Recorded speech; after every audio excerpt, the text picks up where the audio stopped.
वफाकी हुकूमत का यूटिलिटी स्टोर्स को मुकम्मल तौर पर बंद करने का फैसला, लेकिन ये सारा मामला है क्या, आइए आपको बताते हैं।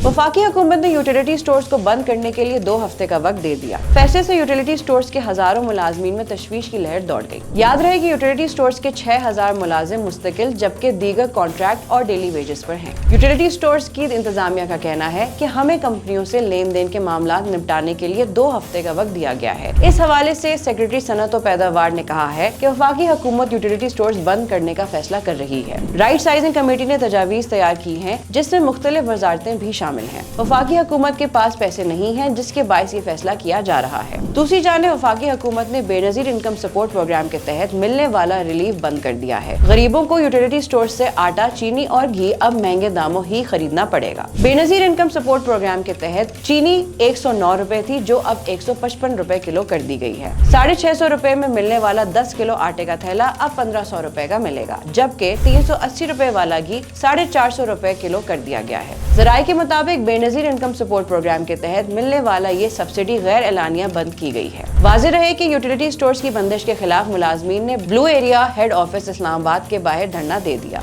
धरने में मुलाजमीन की बड़ी तादाद शरीक है। धरने में यूटिलिटी स्टोर्स की तमाम 3 यूनियंस के मुलाजमीन शरीक है। मजीद अपडेट्स के लिए देखते रहिए VNews.tv।